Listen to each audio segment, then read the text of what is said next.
Hi guys, good morning. Welcome again to our YouTube channel. Ah, nung nakarang video natin o last video natin, shinare natin kung paano tayo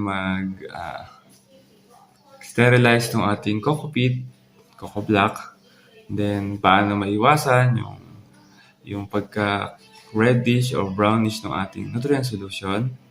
So this time, i-share naman natin kung paano yung ginagawa natin sa pagsusow ng pelletized seeds. No?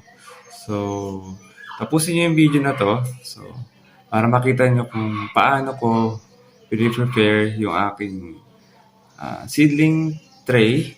At the same time, paano ako nag-germinate ng ating pelletized na lettuce seeds. So, kung bago ka pa lang sa aking channel, don't forget to subscribe and hit the notification bell button para maging updated ka sa lahat ng videos na share natin. Okay guys, simulan na natin.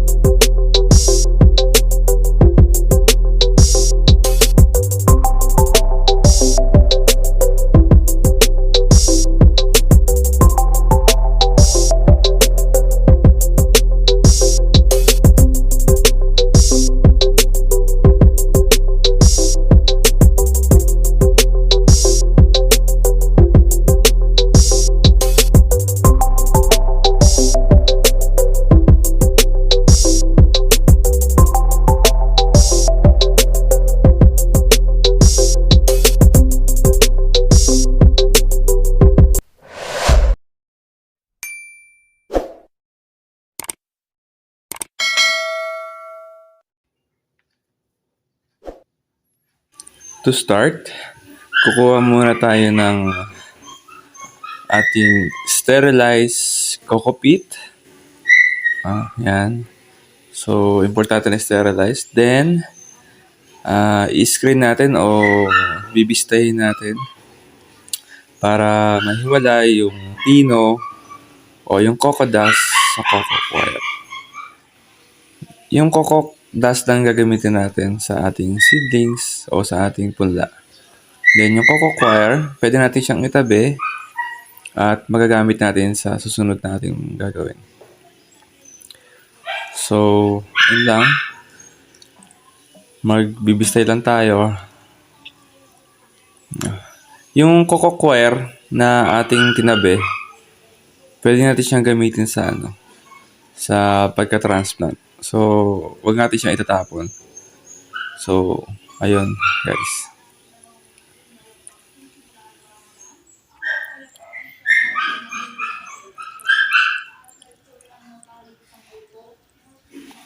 So, pwede kayong gumamit na kahit anong pang-pistay o pansala. No? As long as mahiwalay nyo lang yung coco dust sa coco coir. So, yan. So, meron na tayong coco dust na filter o nasala, na pistay.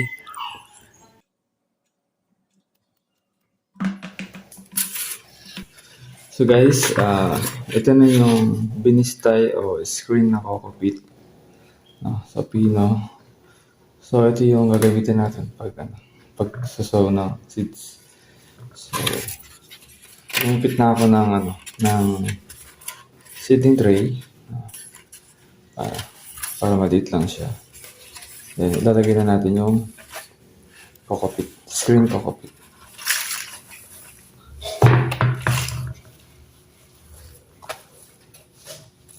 So, hindi kailangan siksik guys.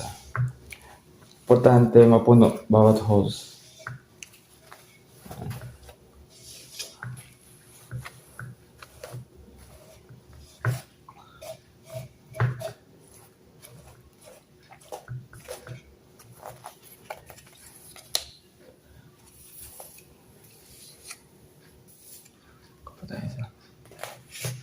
So, after ma-prepare ng ating seedling tray, so ito na, kumuha tayo ng ating Dabil Lala Beyond the pelletized seeds. Ito yung gagamitin natin sa pagsusow sa ating seeds dito sa ating seedling tray. Okay. So, gagawin lang natin, ipapatong lang natin one by one yung ating pelletized seeds doon sa gitna ng every hole ng ating seedling tray. So, isa-isa lang guys ang ilalagay natin bawat isang holes ng ating seedling tray. So, tansyahin nyo lang na nakalagay siya sa gitna para nakasentro yung ating seedlings pag tumubo. Okay.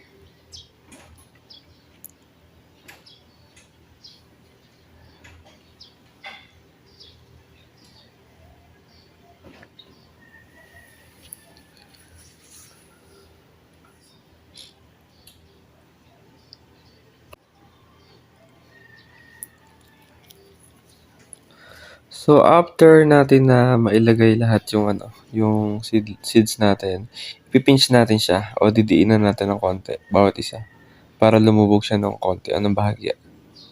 No, isa-isa lang guys, yan. So, pinch lang, huwag masyadong madiin guys ha. Ang importante, makalubog lang yung yung body niya, ito sa o 3/4 ng body ng ating pelletized seeds dun sa ating coco peat, no? Para germinate siya na maganda. So, ayan guys, na-pinch na natin, isa-isa. So, next naman natin gagawin ay mag-apply na tayo ng plain water. So, ito na, kumuha tayo ng ating sprayer. May naman plain water. Then, ang gagawin natin, mag-i-spray lang po tayo sa top o sa ibabaw ng ating seeds. No, plain water lang po ito guys, no? Wala pa po muna tayong timpla or halo. Just plain water po, spray lang natin sa top. Yan. So sa pag-spray naman ng water o ng plain water sa top ng ating seeds, importante na hindi siya masyadong saturated o basang-basa na sobra. Enough lang para magkaroon ng moist and then mag-trigger yung germination. So, yun lang po yung kailangan sa ating seeds. So, ito na-spray na natin yung plain water. So, ang next natin gagawin ay tatakpan natin yung ating box. So, anything na pwede nyo paglagyan ng ating seedling tray na may seeds, pwede po.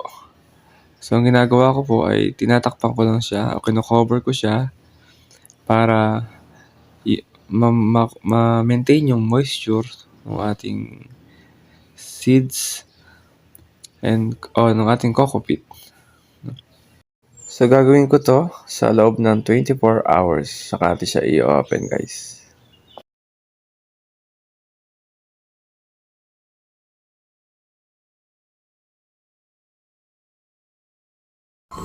Yan guys, after 24 hours, titingnan natin kung ano nangyari o naging resulta ng ating pinada na dabi. So, open na natin yung box.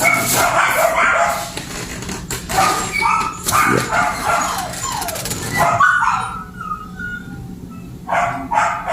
Ayun guys, nakikita niyo.